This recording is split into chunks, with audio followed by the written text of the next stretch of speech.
سلام بچه ها، سلام به همگی. خب من موضوع لایو رو پین کنم. خب منتظرم که خانم دکتر همایون بیان راجع به مهاجرت پزشکان به دبی صحبت کنیم، چون خیلی وقت البته بهم گفتید، ولی متاسفانه خیلی از پزشکا با اینکه من بهشون خیلی پیام دادم و پیگیری کردم قبول نمیکردن که این لایو رو برگزار کنن.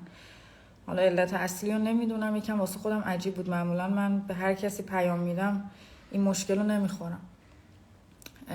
خب خانم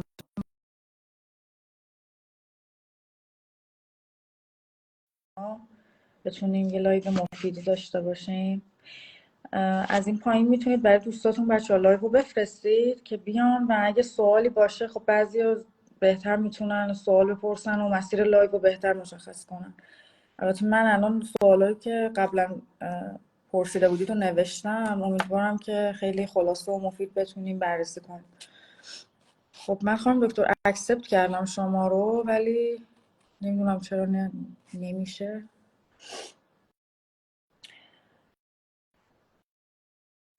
خب من سعی میکنم بچه ها لایو رو سیو بکنم، ولی امکان داره که یهو بپره و هر اتفاقی بیفته. سعی کنید که داخل لایو باشید و میگم سوالاتتون رو بپرسید تو کوئسچن باکس. و اینکه خانم دکتر یک بار از unable to join زده، یک بار برید بیرون از لایو، دوباره تشریف بیارید و مجدد ریکوست بدید، یا من نمیدونم من بعد ریکوست بدم به شما.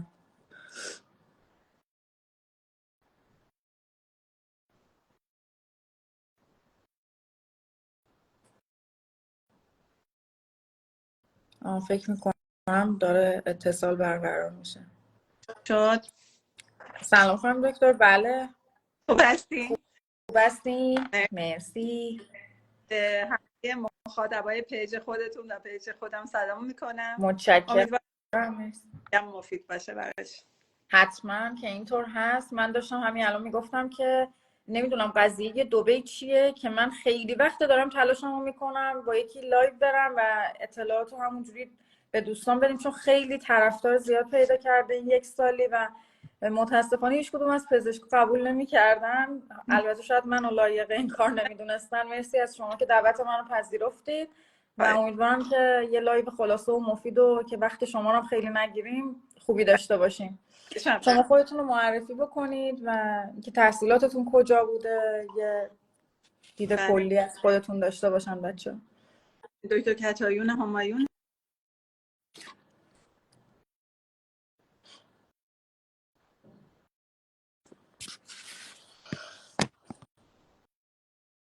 من خانم دکتر برای من پاس شدن بچه، برای شما پاس شدن یا فقط برای من اینجوری شدن؟ لطفا بنویسید.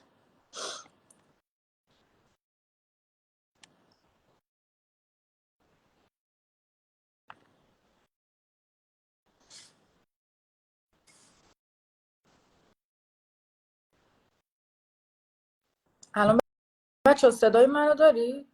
من اوکی ام؟ خب خانم دکتر فکر میکنم خانم دکتر ما شما رو نداریم و تصویرتون پاس شده. اگه بشه مجدد من شما رو بیارم بالا. نمیدونم، فکر میکنم تو دبی این مشکل هستش.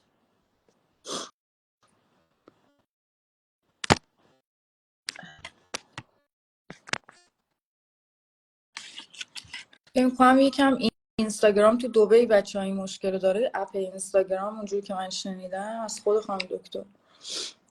الان درست شد به من بگید بچه ها. الان من تصویر شما رو دارم خانم دکتر. مشکل ما باید با وی پی ان نصب وصل بشین دبی، شاید بخواد. بله به خاطر همون خوبه. الان فکر می‌کنم درست شد، چون برای منم رفته بود تصویر شما مجدد. حالا من تصویر شما رو ندارم. بله خب بله اگه که شما منو دارین من اوکی صحبت همه کنم. چی. من دکتر کتایون همایون هستم، متخصص داخلی فوق تخصص گوارش و کبد. تمام طول دوران تحصیلم و من ایران گذروندم، یعنی اینکه من پزشکی عمومی دانشگاه علوم پزشکی شیراز متخصص داخلی شدم از دانشگاه علوم پزشکی شیراز و فوق تخصص گوارش کبد گرفتم از دانشگاه علوم پزشکی شیراز. یعنی من کل تحصیلاتم ایران بوده و بعد از اون حالا بعد از گذراندن دوران طرح هم حتی به عنوان حالا هیئت علمی دانشگاه علوم پزشکی بوشهر بودم. بعد از همه اینها من اومدم دبی، 1 ساله که دارم توی دبی کار میکنم و قبلش 12 سال مطب فوق تخصصی توی شیراز داشتم و اینکه 1 ساله که اینجا دارم کار میکنم. کاملا اطلاعاتتون آپدیت توی این 1 سالی و اینکه کل مسیر رو تقریبا شما میدونید، چون خودتونم متخصص بودید حتی میدونید که متخصصین چجوری میتونن مهاجرت بکنن. من پروسه کلی رو سریعتر بپرسم ازتون، اینکه امتحانات، رزومه بچه جوری باشه واسه یه اول به نظرم پزشک عمومی که میخواد حالا به عنوان جی پی یا فیزیشن بیاد اونجا، بعد بریم سراغ تخصص. آره میگم، من چون نمیدونم که قطع میشه سعی میکنم تون بگم. نه کنید، واقعیتش این که اینجا مثل حالا انگلیس یا مثلا حالا کشورهای اروپایی نیست که حالا خیلی درخواست پزشک داشته باشه، حالا برخلاف اون تبلیغاتی که میشه. یعنی در حقیقت یه جورایی ما خواهش و تمنا داریم میاد و اینکه تمام هر پزشکی توی هر رده علمی که هست، فوق تخصص متخصص پزشک عمومی توی هر رده‌ای که هست باید حتما اینجا امتحان DHA رو بده و مدارکش رو حتما معادل سازی کنه برای DHA. DHA یعنی دوبای هلث اتوریتی، یعنی اینکه اون به شما اجازه میده که شما به عنوان یک پزشک اینجا کار کنید. و اینکه این DHA چند تا مرحله داره، یعنی اینکه باید شما حتما دیتا فلو کل مدارکتون، تمام دانشنامه هاتون اینجا معادل سازی بشه که برای این قضیه خب مثل نظام پزشکی، یعنی مثلا ما که توی ایران نظام پزشکی داریم، اینجا هم یه لایسنس DHA داریم که یه شماره داره و اون توی مهر ما میخوره. یعنی اصلا نمیشه که بدون امتحان DHA کسی اینجا به عنوان پزشک کار کنه. صدای منو داری؟ بله همه چی خوبه خانم دکتر، عالی. بعد برای همین مراحل، حالا من خب خیلی حالا سعی میکنم تون بگم، پزشکا خب بدون دانشنامه نمیشه. یعنی اینکه شما مثلا حداقل دانشنامه پزشک عمومیتون باید الان آماده باشه، طرحتون گذرونده باشین، دانشنامه پزشک عمومی دستتون باشه، دانشنامه تخصص دستتون باشه، دانشنامه فوق تخصص دستتون باشه. حالا چیزی که خودم سرم اومد، خب مثلا باید شما برید توی وزارتخونه، توی اون سایت وزارتخونه یه فرم 12 داره که باید حتما پر بشه که اجازه میده که وزارتخونه مدارک شما رو مثلا تایید کنه برای اون یک کشور خارجی، حالا هر کشوری که هست، از جمله برای امارات. و ما همه مراحل رو گذروندیم. هر دبی بود استندینگ باید حتما ترجمه بشه، تمام دانشنامه‌ها باید ترجمه بشه کامل به انگلیسی، مهر وزارتخونه، اجازه ترجمه و اجازه تایید و همه رو باید وزارتخونه، دقیقاً وزارت بهداشت خودمون بده. برای همین مثلا میگم پرسیده بودن که اگه کسی یا طرحشو نگذرونده میتونه بیاد. خب نه، چون که باید حتما وزارتخونه تاییدش کنه و دانشنامه‌اش دستش. خب برای بعد از اینکه حالا معادل سازی مدارک صورت گرفت، همه اینا رو از خود دانشگاه میپرسن. یعنی مثلا برای من خب اینا چیزی به اسم فوق تخصص و بلد نیستن، یا اینکه در حقیقت شاید ما که حالا به این صورت پزشک عمومی تخصص و فوق تخصص میام یکم با سیستم اینا متفاوته. خب برای همین مثلا من فوق تخصصم تایید کرده بود توی وزارتخونه، پزشکی عمومی مو تایید کرده بود. اینا دیدن یه دفعه مثلا بعد از که کل من امتحان رو دادم همه چی قبول شدم، تخصص داخلی من تایید نشده. دوباره درخواست دادم برای دانشگاه شیراز که تایید کنه. پس ما 2 تا مرحله داریم تا اینکه به عنوان پزشک توی امارات بتونیم کار کنیم. یکی این مدارکمون هست که معادل سازی میشه، ترجمه میشه، تایید میشه. همه اینا معمولا یعنی حدود مثلا یه 6 ماهی طول میکشه تا همه این کارا انجام بشه. بعد توی این مرحله همون اولم که مثلا شما ثبت نام میکنید، دیتا فلو کاراتون میکنید، میتونید امتحان رو بدید. ولی خب من ثبت کردم، دیتا فلو که تایید شد، بعد امتحان رو دادم. امتحان پرومتریک برای همه رشته ها لازمه، جز بعضی از رشته ها که فکر کنم خونه یا کلیه اطفال، حالا یه رشته خاصی اونا مصاحبه شفاهی دارن که اونا حالا رشته خاصی هستن، تعدادشون هم کمه، بقیه همه باید امتحان پرومتریک رو بدن. تحصیلات آکادمیک، دانشگاهی، هیئت علمی، همه حتما باید این این امتحان رو بدن که این امتحان پرومتریک آمریکاست. یعنی اینکه آمریکا داره برگزارش میکنه، یه امتحان کامپیوتر بیسد مولتیپل چویس کوئسشنه و اینکه یه سوالای چند گزینه‌ایه، سوالا مثل آسکی ما هست، مریض هست و اینکه در مورد مثلا یه امتحان کامپیوتر بیسه که بعد 60 تا 75% سوالات توی حالا رشته‌های متفاوت فرق داره، بعد کامل درست بزنید. خب به خاطر که مال آمریکا هست توی ایران برگزار نمیشه و اینکه آدم مجبوره که حالا بره ترکیه، بیاد دبی، به هر حال توی کشور دیگه پرومتریک انجام میشه باید این امتحان رو بده. توی کامنت ها زدن برد دارن، بله دانشنامه همون برده، یعنی اینکه شما باید حتما برد رو داشته باشین، تا برد مثلا پری برد رو نمیشه چون دانشنامه ندارید به عنوان متخصص اینجا کار کنید، یعنی باید حتما برد و دانشنامه تخصصی و فوق تخصصی باشه. و اینکه در باز حالا چیزی که حالا میدونم شایعه هست، سوال خیلی ها هست، میگم اینا مثلا فکر کنید چون فوق تخصص مثلا فوق تخصص قدرت رو بلد نیستن، یعنی چی؟ برای همین فوق تخصص قدرت باید سوالای داخلی رو جواب بده، کامل سوالای داخلی هستن. برای ما که حالا گوارشیم به عنوان متخصص گوارش، سوالا گوارش بود. البته ما سوالای گوارش اطفال هم بود که توی ایران مثلا ما گوارش بالغین جدا از گوارش اطفال، ولی اینا توی سوالای پرومتریکشون تمام سوالای گوارش اطفال هم بود که ما باید جواب بدیم. مرسی. این مسیر متخصصین هم تقریبا شامل میشد دیگه. اینکه بچه‌ها پرسیدن رزومه خیلی مهمه توی در واقع سی وی بخوایم ارائه بدیم یا اینکه مسیر مشخصش چجوریه. فکر کنم مسیر مشخصه دیگه، همین مسیری که گفتید. نگاه این حالا خیلی قضیه، یعنی حالا برای اون حالا ما تا DHA اومدیم، مثلا میگم امتحان دادیم، این امتحان فقط 3 بار در سال میشه داد، اگه که 1 بار قبول نشدن میتونن دوباره دیگه بدن، ولی اگه 3 بار رد بشن دیگه تا 1 سال اصلا اجازه امتحان مجدد رو ندارن.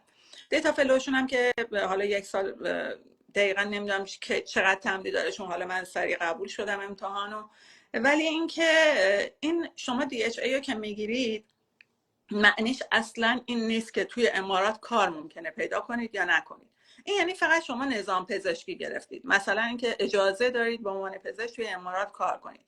معنیش این نیست که کار براتون آماده هست یا حتما براتون کار پیدا میشه یا مثلا امارات نیاز داره. این معنی اینو نداره متاسفانه. و برای رزومه برای کار پیدا کردنه که حالا مرحله بعدشه، مرحله جاب آفره.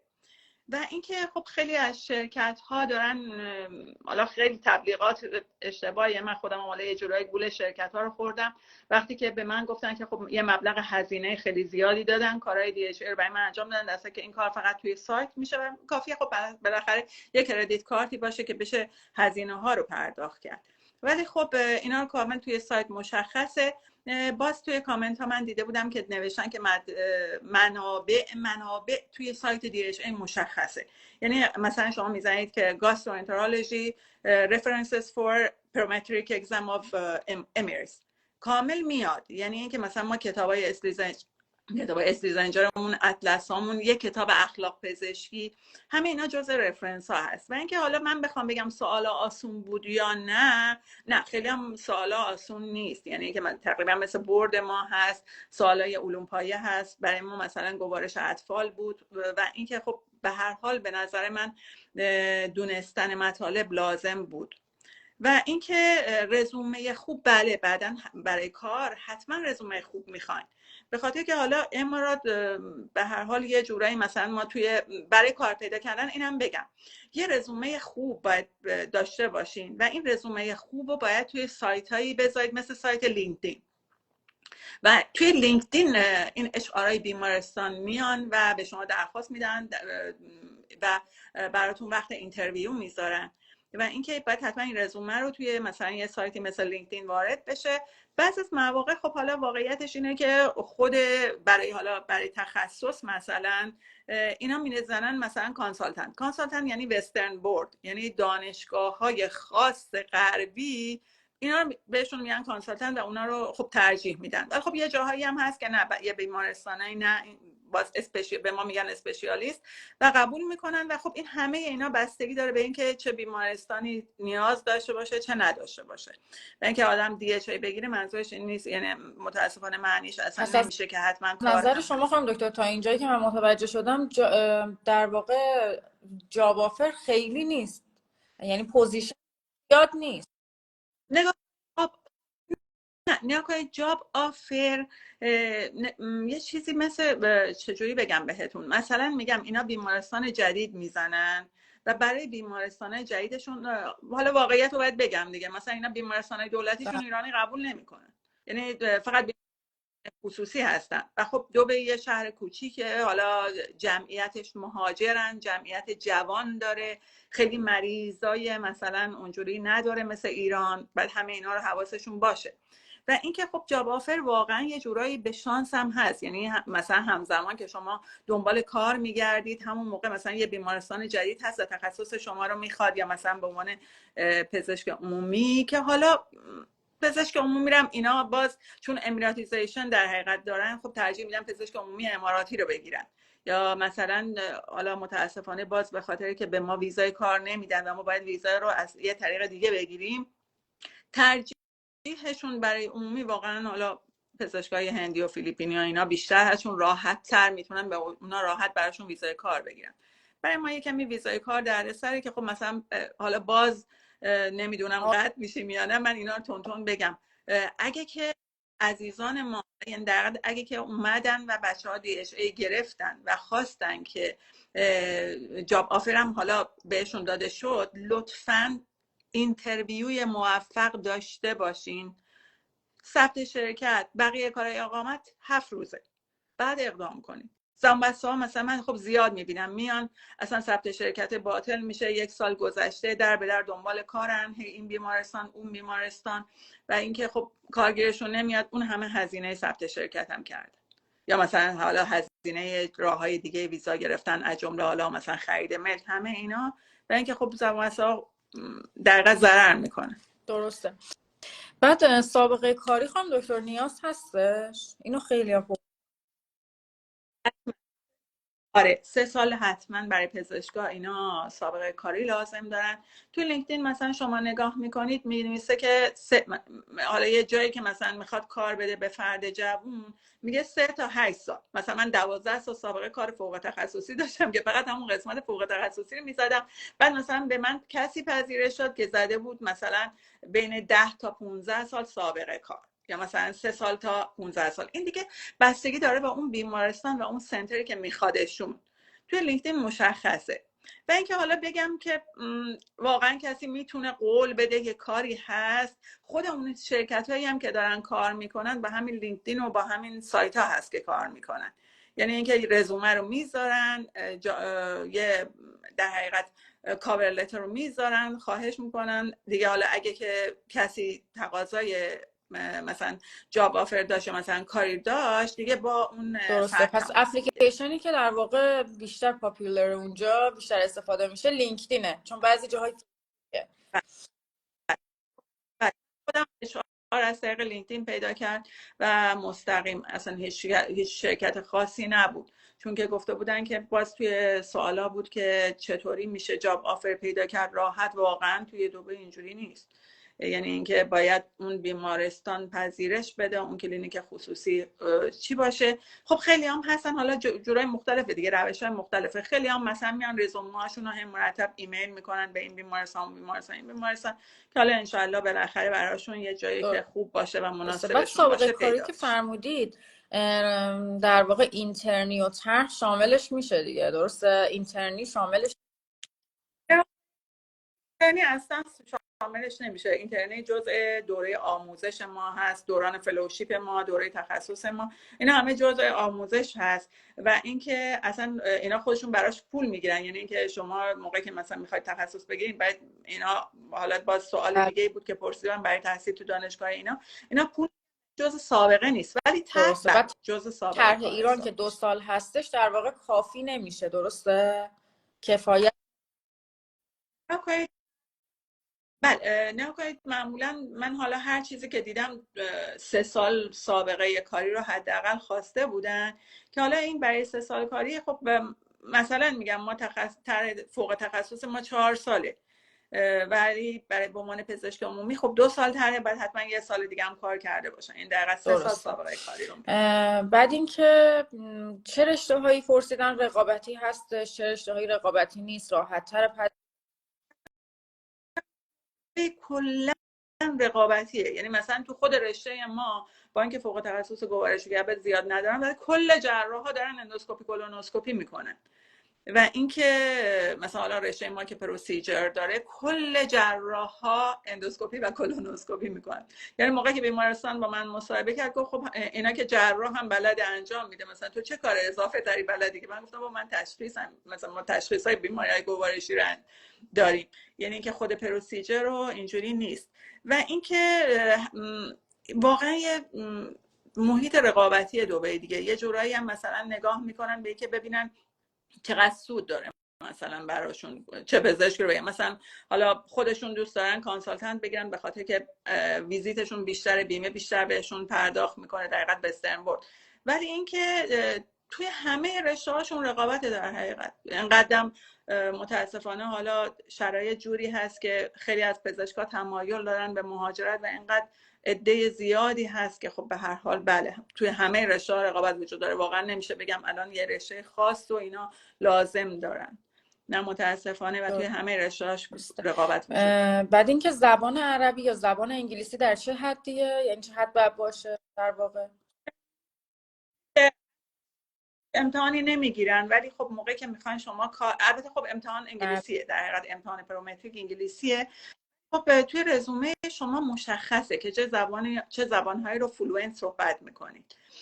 بعضیشون اصلا عربی رو شرط میزنن، ولی واقعیتش اینه که خب حالا توی بیمارستانی که من کار میکنم عربی شرط نبود و انگلیسی خب باید خوب باشه، به خاطر اینکه اینجا خب خود اماراتی هم خیلی هاشون خیلی خوب انگلیسی رو صحبت میکنن. ولی اینکه انگلیسی خیلی واجبه، یعنی اینکه از شما آیلتس یا تافل نمیخوان، ولی خب بالاخره موقعی که آدم مریض میبینه باید مثلا میگم اون انگلیسی که جلوی شما نشسته داره تون تون حرف میزنه، یا اون فرانسوی که داره انگلیسی رو با لهجه خودش حرف میزنه، هندی که داره انگلیسی رو با لهجه خودش صحبت میکنه، خب باید آدم کامل متوجه بشه دیگه، چون که مریضی هست و خطرناکه. یعنی اینکه اگه بفهمه که مریض شما متوجه نشدین چی گفته، خب اینجا سریع کامنت میدن.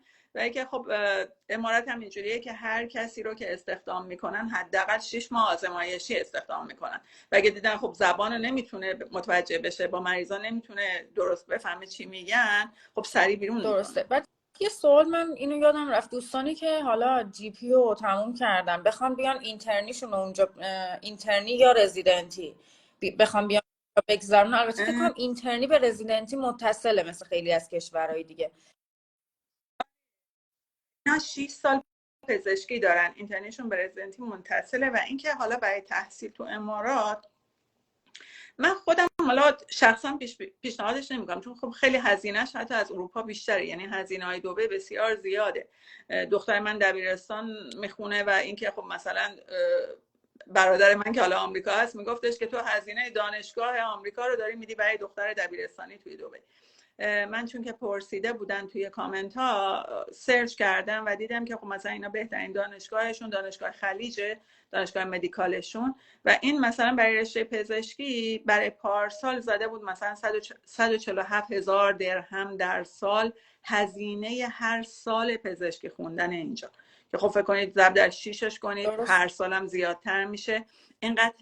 اینقدر هزینه تحصیل گرون هست که خب نه برای تحصیل پزشکی نمیگم، جی پی نمیگم، اون مشخصا بله خیلی زیاده. و برای بله. رزیدنتی منظورمه، یعنی که یه شخصی که جی پی هستش حالا میخواد برای تخصص اقدام بکنه و تخصصش اونجا بخونه، اون به چه صورته؟ هم برای خوندن تخصص باید خیلی بیشتر پرداخت کنه، باید آخه حتما هزینه خیلی زیادی بده. معمولا جاب میتونه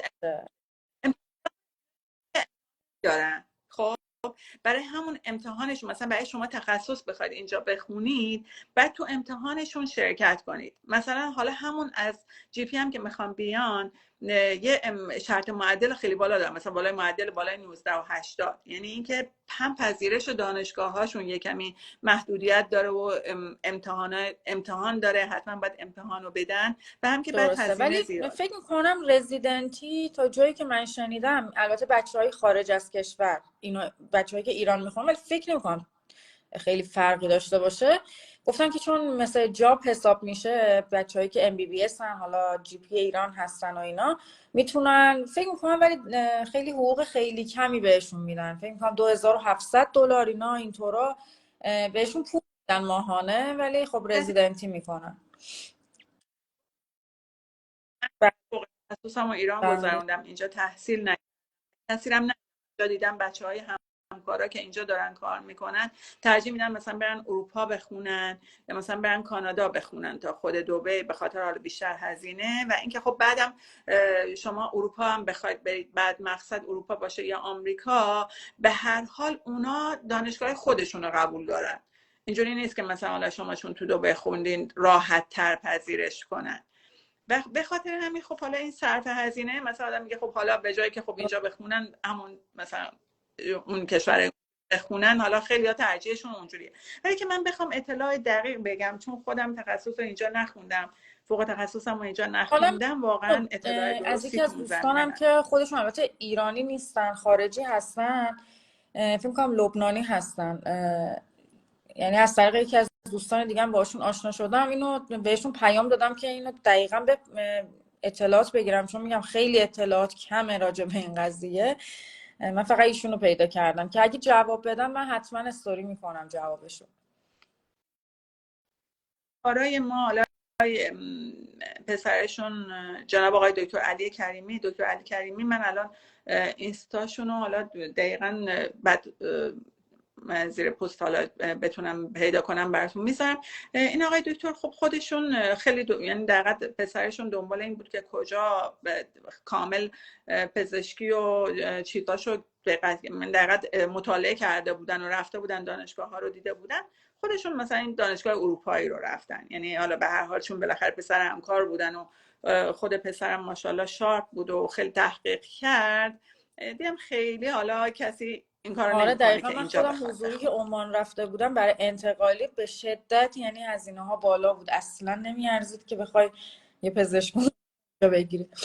بچه ها راجع به شرایط زندگی و کاری و این چیزا، درآمدی و مالی و این چیزا پرسن، فکر کنم این خیلی جذاب باشه برای زودتر بدونن، هی دارن تو کوئسچن باکس میفرستن.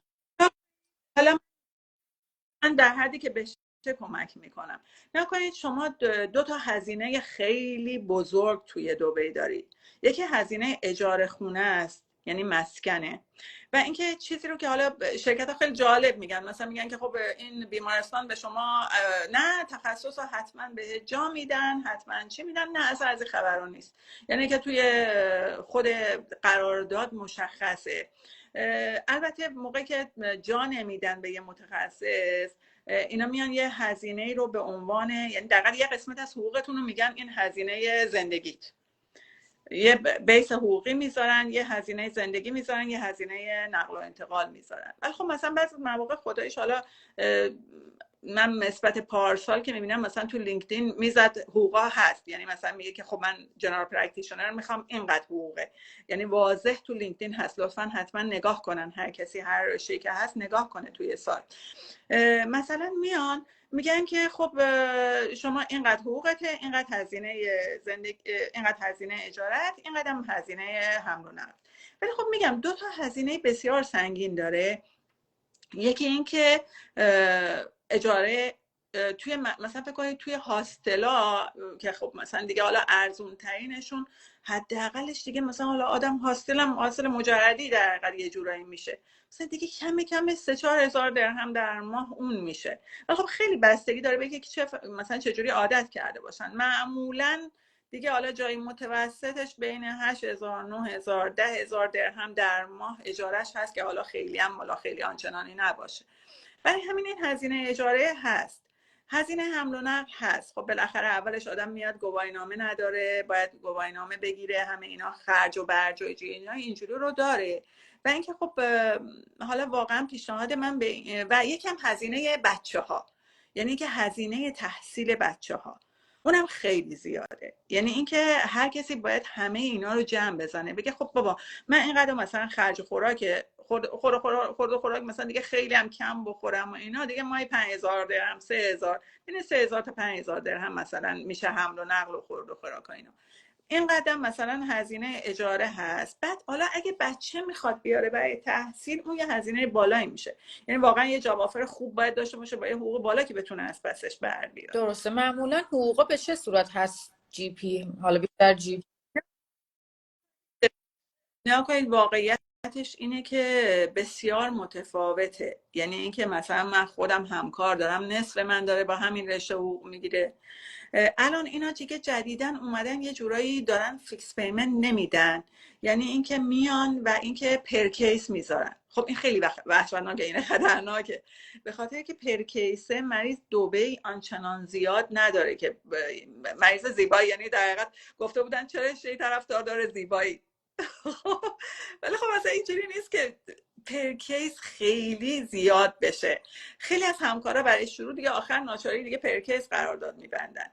فیکس پیمنت خیلی قرارداد بهتریه، ولی خب باز میگم خیلی بستگی داره که چقدر نیاز داشته باشن.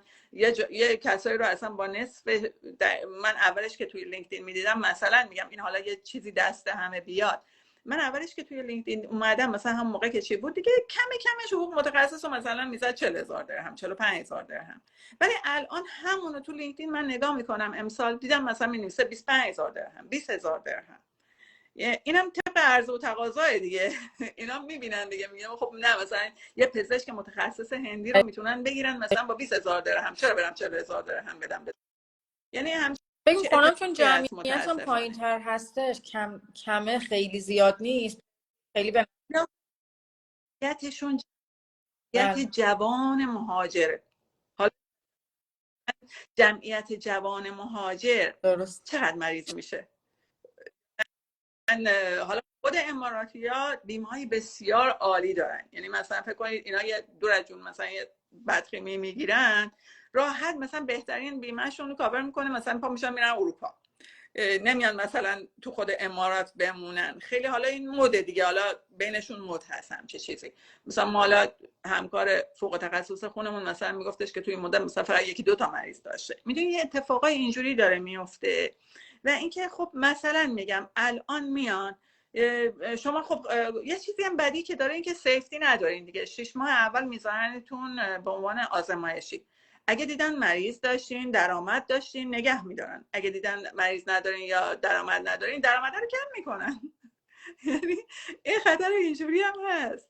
مثلا باید 3 برابر بالاخره مثلا بیمارستانی که براش کار میکنین بعد 2 برابر تا 3 برابر درسته. شما حقوقی که بهتون میده بخواید درآمد مقایسه، چون ایرانم کار کردید، من واسه این از شما اینو میپرسم که اگه بخواید مقایسه با ایران مقایسش کنید، یعنی متخصصی که تو ایران تو شیراز یه شهر به هر حال خیلی خوبی هستش اونجا داره کار میکنه و حالا توی کشور امارات، بین این دوتا بخواید مقایسه کنید کفه ترازوی کدوم میره بالاتر واسه شما؟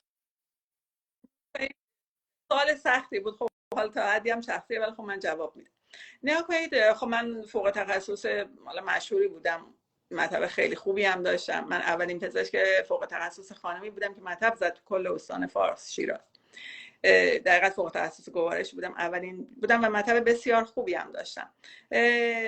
حالا دارم واضح میگم. خب این که هی اومدن گفتن کولونوسکوپی تو مطب نکنید و ما تو کولونوسکوپی تو مطب دچار مثلا داشت مشکل میشد. بعدش هم درست شد یعنی بعد گفتم نه اشکال نداره. ولی خب مثلا من خودم آدمی بودم که میگفتم خب من بیام برم مثلا این کارو انجام بدم، بعد اگه گفتن جرمه خب اتفاقم دور از جون، شاید خدا اتفاق نیفتاد، ولی خب مثلا اگه اتفاق بیفته من برم جرم انجام بدم. یعنی خیلی قانونی بودم. برای همین مثلا من دیگه گفتم خب من مثلا کولونوسکوپیستم، بعد بمونم اونجا مثلا برای چی؟ میدونید چی میگم؟ ولی خب مثلا خیلی خیلی کفه ترازو نگاه کنید. شما موقع که مهاجرت میکنید یه چیزایی رو به دست میارید، یه چیزایی رو از دست میدید. بعد ببینید واقعا کفه کدومش مثلا کدومش میارزه. چون به هر حال حالا برخلاف خیلی از کشورها امارات به ما اقامت یعنی دقیقا پاسپورت نمیده. شما باز دیدم توی سوالا بود همینجا جوابش میدم. شما 6 ماه اگه فول تایم کار کنید، خب 6 ماه فول تایم کار کنید و حقوق بالای 30,000 درهم داشته باشید، به شما گلدن ویزای 10 ساله حرفه‌ای میدن. خب ولی این گلدن ویزای 10 ساله تو همه گلدن ویزاهاشون هم شرط میکنن دیگه، حالا طبق شرایط میتونن کنسلش کنن یا جواب دادید نکنن. خانم خب به دکتر هر که حال شرایط گرفتن گلدن ویزایی که اخبارش خیلی میومد برای پزشکا و کادر درمان، حالا یه سری از رشته ها، در واقع این در بدو ورود نیست. نه 6 ماه کامل، 6 ماه کامل به صورت فول تایم، نه پارت تایم. فول تایمشون 48 ساعت در هفته میذارن، مثلا یه روز یا 2 روز حد اکثر تعطیلی داریم و باید اینجا حضور داشته باشین. اگه که شما به صورت فول تایم اینجا 6 ماه کار کنید، بعد از 6 ماه و حقوق بالای 30,000 درهم داشته باشین، بعد با استیتمنت بانکتون و اینا میرین و گلدن ویزای حرفه‌ای رو میگیرید. از این بابت فرقی هم نیست بین ماها و بقیه حالا داوطلبای شرکت ها. ولی واقعیتش اینه که حالا من دیدم تو کامنت نوشتن که مهاجرت خیلی وقتا به خاطر پول نیست. آره واقعا هم اینجور نیست. یعنی مثلا میگم من خودم حالا یه سری شرایط، خب میگم من بیشتر میگفتم خب من میخوام کار قانونی انجام بدم، من خیلی کولونوسکوپیست خوبیم، خب بمونم اونجا بعد میگن جرمه، تو مطب انجام دادنش جرمه، خب من کجا برم انجامش بدم؟ میدونی؟ یعنی در حقیقت این بود که من گفتم خب من میام اینجا، خانما بنده خدا خب دوست دارن که مثلا یه کولونوسکوپیست خانم باشه، خب اونجا که دیگه شیراز هست، هنوزم هست، من میام اینجا. و اینکه خب خیلی میگم خیلی بستگی داره، خیلی فردیه. یعنی چیزی نیست که مثلا من بخوام بگم که مقایسه کنم خودم با بقیه. خب برای من این شرایط بهتره، ممکنه برای یه کسی واقعا بدتر. درسته. یعنی هدف هر کسی از مهاجرت یه چیزی میتونه باشه، حالا مالی، بخواد فیوچر، آینده، بچه، اینکه چه کنید واقعیتش. حالا من خب سنم حالا فکر کنید کسی که پزشکی عمومی رو تمام کرده، تخصص گذرونده، طرح‌هاش رو رفته، فوق تخصص رو رفته، طرحش تمام شده، 12 سال مطب فوق تخصصی داشته، حالا دیگه حالا زشتم نیست ولی میگم مثلا تو 50 سالگی دیگه دنبال پول نمیای خارج. باشید واقعیتش بهتون نمیخوره، ولی دقیقاً اینجوریه دیگه. نمیخوره. مرسی لطف شما. ولی خب واقعیتش اینجوریه دیگه. واقعیتش این که نه، این اینجوری نیست که بخوایم بگیم که به خاطر پول، متاسفانه نه. خیلی هم عالی، جای امیدواری داره واقعا این سوال. بچه‌ها توی کوئسچن باکس پرسیدن که پزشکان عمومی خب تو تهران، توی ایران میدونید کارهای زیبایی هم دارن انجام میدن و اوکی هستش، قانونی. گفتن میشه پرایوت کلینیک خودشونو داشته باشن، کارهای زیبایی انجام بدن؟ واقعیتش اینه که میشه، ولی باید کل مدارک و اون دوره هایی که گذروندن و آموزش هایی رو که دیدن حتما ترجمه کنن، با دیتا فلو تایید بشه، به عنوان پزشک آستتیک اینا رو بپذیرن. خب و اینکه خب میگم به عنوان پزشک زیبایی، بله به جای که ثبت شرکت مثلا رسول بزنن، قشنگ میان ثبت کلینیک میکنن، میتونن کلینیک بزنن. ولی اینکه این رقابتیه دیگه، اینکه چقدر حالا هزینه میکنن، آیا چقدر مریض داشته باشن، چقدر به نفعشون باشه، باز واقعیتش بستگی دیگه به خودشون. وگرنه بله میتونن بیان مدارکشون رو چیز کنن و اینکه بله میتونن پرایوت کار کنن. بعد توی کامنت ها یکی دیگه پرسیده بود که میتونن بیان پرایوت کار کنن. مثلا میگم برای رشته ما که ما حالا اندوسکوپی داریم، کولونوسکوپی داریم، ویزیت داریم و اینکه خب بیمه هست بیمارستان، مثلا برای رشته ما اینقدر هزینه ها زیاده که برای ما مثلا صرف نمیکنه بریم پرایوت کلینیک بزنیم و برای ما بهتره که تو بیمارستان های پرایوت همونجور که گفتید، بیمارستان دولتی گفتید در واقع به خاطر ایرانی بودن نمیتونن بچه‌ها اپلای کنن، دولت میکنن. حالا شاید هم ظاهر نگن، ولی خب من واقعیتش هر چی که دیدم و یا توی همکارامون بود پذیرش نداشتم. بعد متخصصین پوست هم در واقع میتونن پرایوت کار بکنن دیگه، یعنی بله. بعد شرایط در واقع، حالا اینو از خودم دارم میپرسم، بچه‌ها نپرسیدن، وام به چه صورته؟ میتونن وام بگیرن یه سری دستگاه ها رو اینجور چیزا رو تهیه کنن؟ نگاه کنید وام بله میشه. خب ما 3 نوع وام، حالا اون چیزی که خودم استفاده کردم میدونم، بعد از 3 ماه شما میتونید اگه گواهینامه داشته باشید وام ماشین بگیرید و ماشین بخرید. توی سوالا بود که میتونن ماشین و خونه بگیرن. خب اینا با وام دیگه در حقیقت. بعد از 3 ماه میتونن وام ماشین بگیرن، البته سالاریشون رو نگاه کنن و حتما باید حقوق داشته باشن. یعنی اینکه مثلا اون کمپانی یا اون بیمارستانی که باشون قرارداد میبنده باید به بانک بگه که اینا حقوق دارن و میتونن بعدش مثلا وامو پرداخت کنن. یکی ما وام ماشین داریم که وام ماشین میگیرن، بعد از 6 ماه میشه در حقیقت پرسونال لون رو گرفت که این پرسونال لون آدم میتونه هر جایی خرجش کنه، برای خرج دستگاه، برای هر چیزی. ولی خب میگم چون دبی شدیداً رقابتیه، برای مثلا پزشکی که خدماتش بیمه هست اینا پا نمیشن برن جایی رو که درمانگاه یا خصوصی هست و بیمه هاشون هم بیمه هایی نیستن که با خصوصی برن راحت قرارداد ببندن، با بیمارستان ها قرارداد میبندن. مثلا مریض بخواد مثلا اندوسکوپی کولونوسکوپی بشه پا نمیشه بره تو اون کلینیک پرایوتی که هیچی بیمه نیست، میاد داخل بیمارستان انجام میده. اینم حواسشون باید به این قضیه باشه. خب مثلا برای پزشک زیبایی یعنی خب موقعی که یه کارایی با بیمه نیست خب خیلی هم خوب میتونن توی کلینیکا انجام بشه. همه متخصصا در واقع گفتید میتونن پرایوت کار بکنن، مثلا چیز نیست؟ بله اصلا هیچ چیز نیست. شما توی بیمارستان خصوصی، توی کلینیک پرایوت، همه اینا به شرطی که DHA داشته باشین، داشته باشین، کلینیک ثبت شده باشه، هیچ اشکالی نیست، میتونی کار کنی. درسته. بعد راجع به اقامت دائم پرسیدن که اینم خیلی سال فکر میکنم دیگه اقامت دائم که به ایرانی‌ها نمیدن، همون گلدن ویزا هستش، خوشبینانه ترین حالت. بله گلدن ویزای حرفه‌ایه که گلدن ویزای حرفه‌ای 10 هستش. بعد خانم دکتر گلدن ویزا مثل ثبت شرکت هزینه خاصی داره؟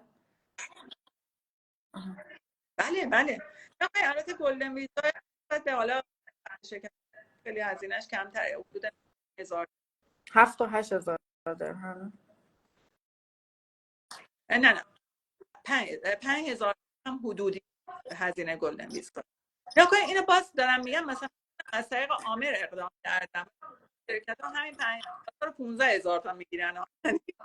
این خیلی مثلا دیگه، حالا من وارد شده بودم مثلا این داشتم زندگی میکردم خودم، بعد از 6 ماه من بعد از 6 ماه رفتم، بعد از 8 ماه و اینکه آدم مثلا میره توی خود عامر مثلا مقدار در میاد. درسته. دکتر خسروی پرسیدن که دبی پزشک ایرانی در بخش دولتی هم میتونه شاغل باشه؟ نه، فقط پرایوت. البته نمیدونم عمان که بیمارستانه بزرگشون دکتر خسروی تو عمان هستن. من چون خواهرم عمان کار میکرد میدونم عمان بیمارستان دولتی پذیرش داره ولی دبی نه.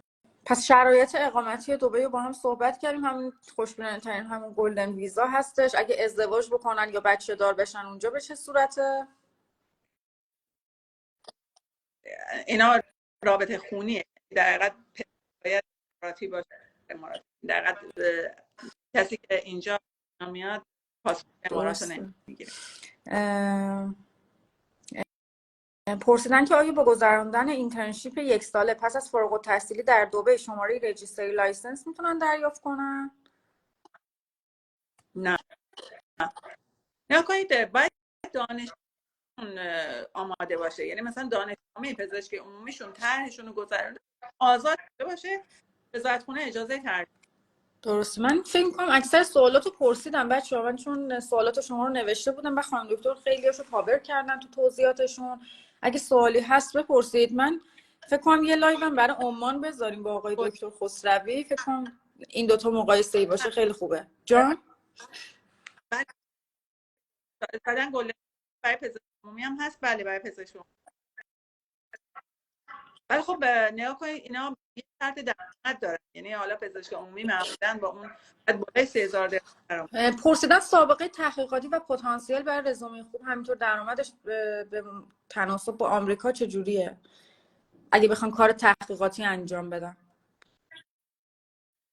نگاه کنید من چون خودم حالا علاقه من به کار تحقیقاتی نبودم نمیدونم، ولی خب کار تحقیقاتی رو سیستم دادگاهی دولتی میپذیره.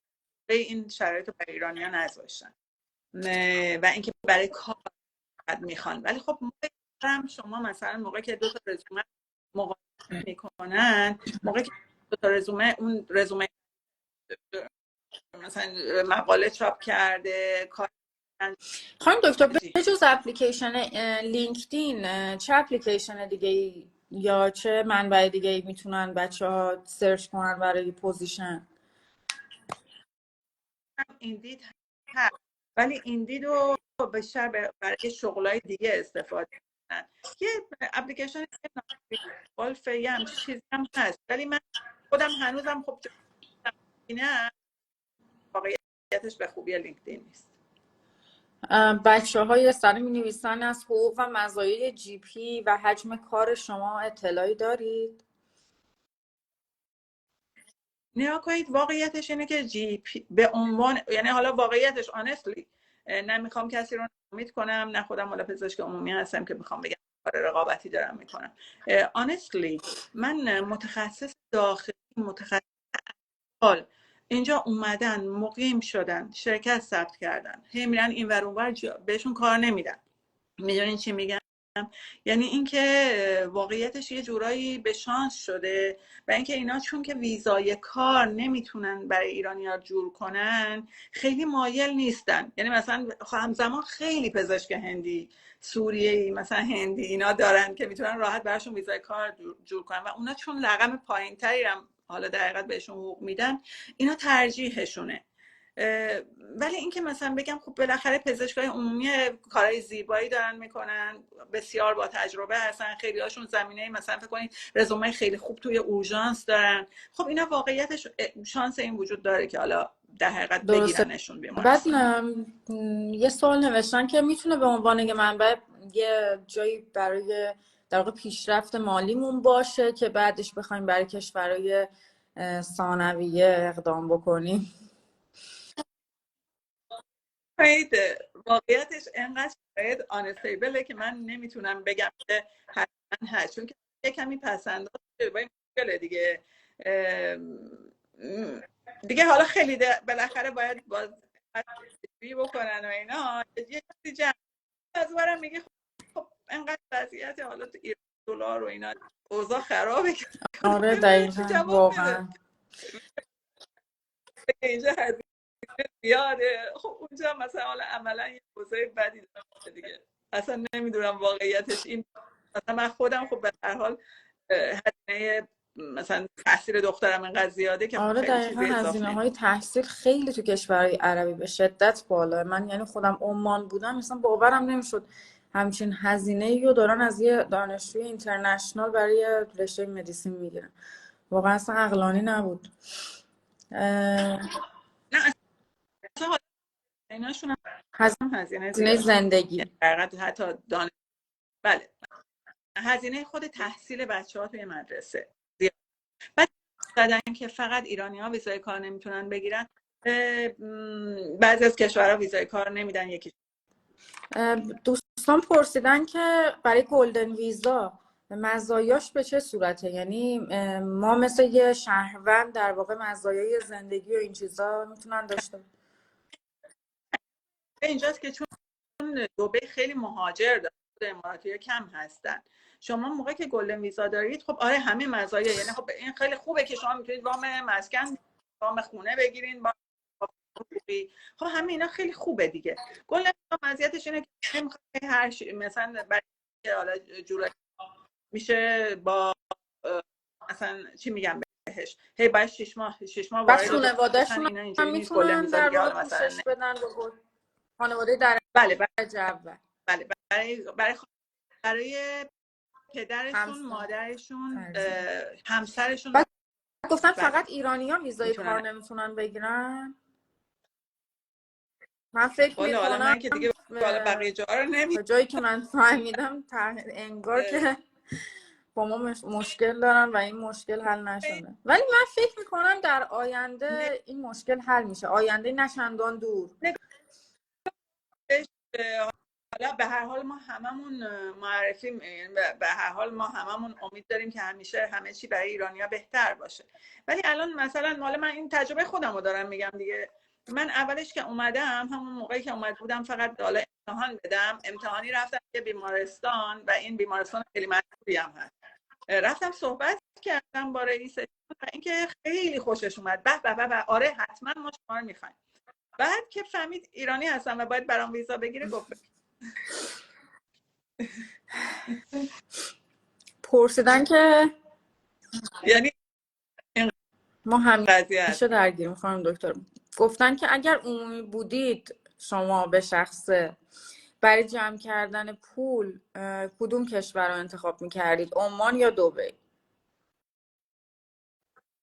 بخواید حالا زمان ما خیلی قدیمی هم دیگه، به تو سنم هم گفتم نگن نمیشه سن قایم میکنه. من زمان ما نگاه کنید، واقعیتشه که ما اینقدر مفتکی کار کردیم، ما خیلی دنبال پول نبودیم. نمیتونم بگم مثلا پزشک کجا بره من فکر پول در بیاره، میکنم چون خودم عمان مثلا خیلی دنبال مقصد خوبی باشه برای پل پرتاب. من دیدم، حتی من دبی هم شنیده بودم. البته الان شاید فرق کنه. نگاه کن.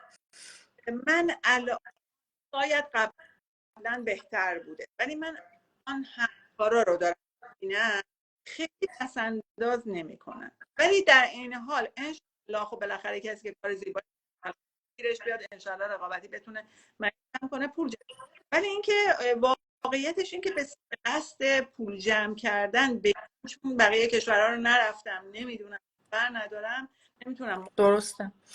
گفتن که آزمون‌های بین‌المللی مثل USMLE آمریکا معتبره برای دبی یا باید حتما پرومتریک بدن؟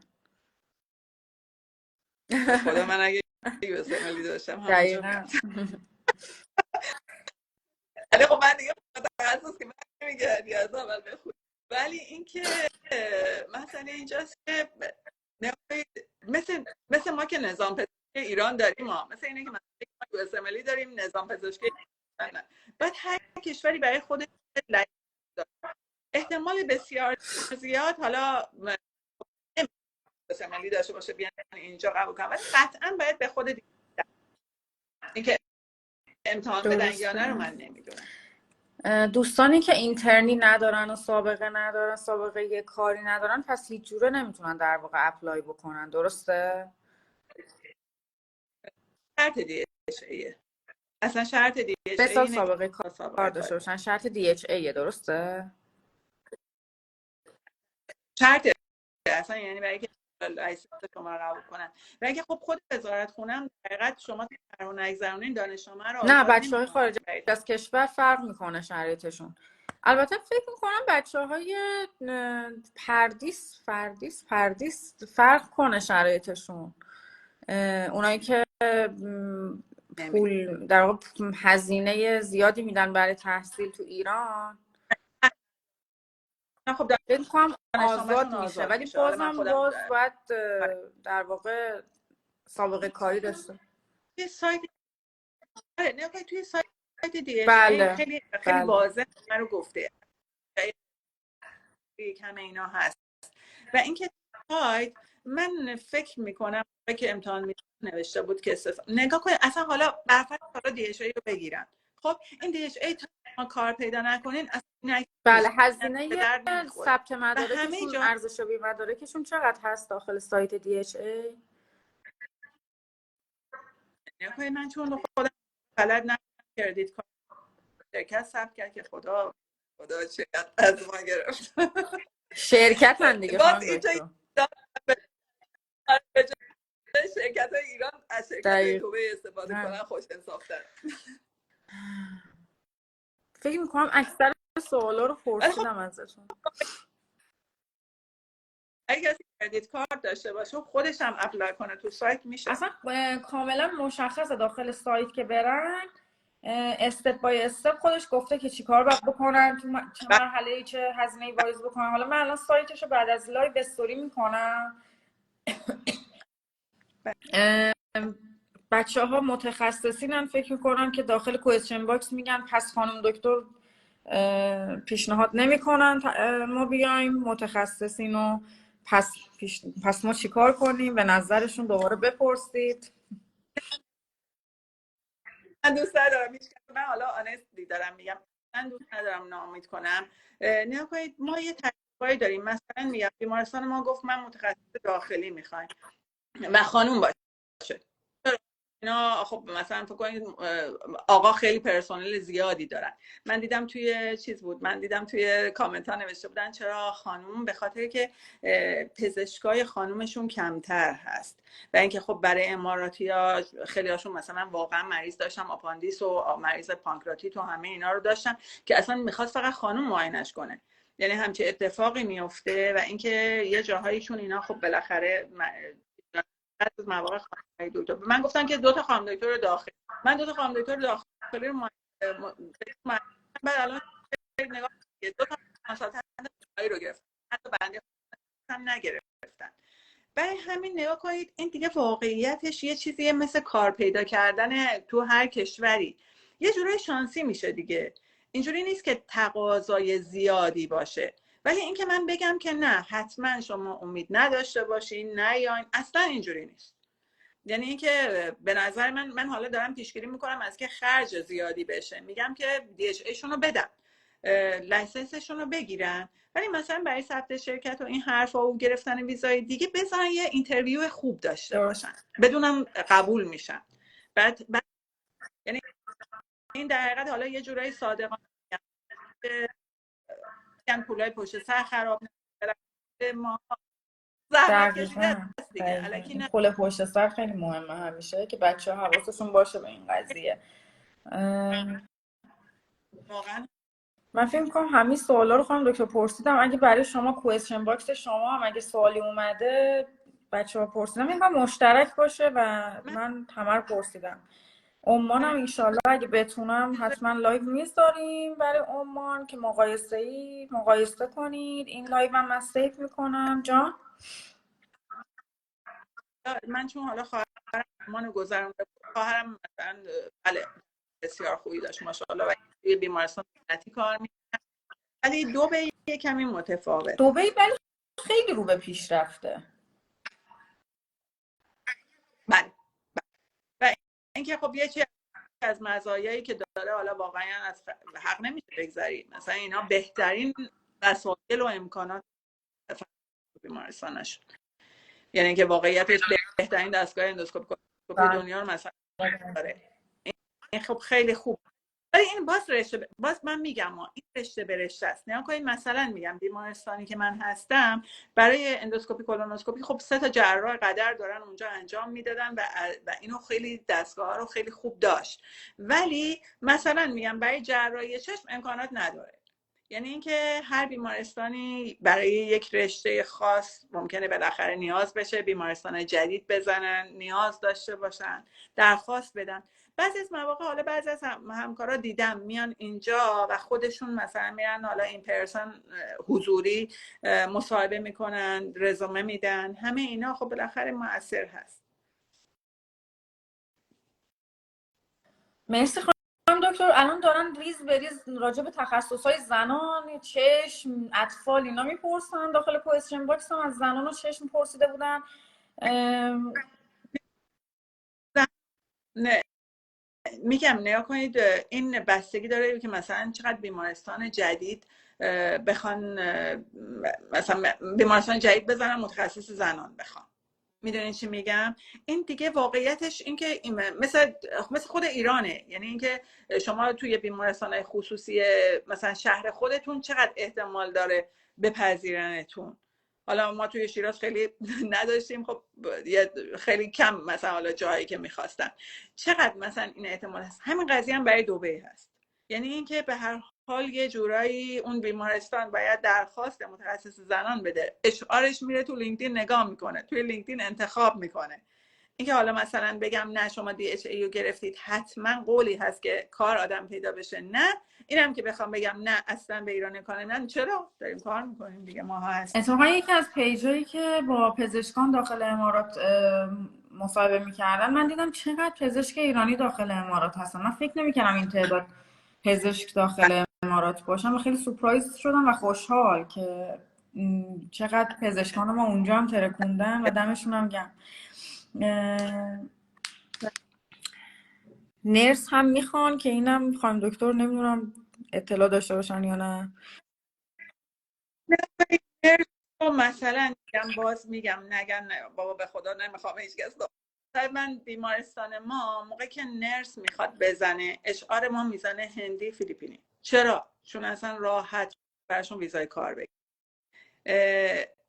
حالا مثلا حالا نرسایی که ویزای اسپوز دارن، حالا بهترین ویزایی که حالا دبی دوست داره کار بهشون بده، یعنی اینکه شوهرشون اینجا مقیمه و اینکه زن تابع شوهرش هست، اینا رو خب حالا خوبه در حقیقت. و اینکه خب انگلیسی رو خیلی باید وارد باشه، به خاطر که خب امتحان میکنه دیگه. اگه که شما نتونی با مریض خوب برخورد کنی انگلیسی. و نرس هم باید DHA داشته باشه. راستی فکر می‌کنم همه رشته‌ها بعد اول در واقع تو سایت DHA چیز بکنن، مدارکشون رو بله حتما باید بزنن. دکتر توماج خسروی من ریکوست دادن که بیان بالا برای عمان یه سری توضیحات بدن. من دکتر شما رو اکسپت میکنم اگه بشه یه 5 دقیقه 10 دقیقه مقایسه‌ای هم صحبت بکنیم. فکر میکنم خیلی جالب میشه بین عمان و در واقع دبی. البته اگه اینترنتشون بیاد بالا.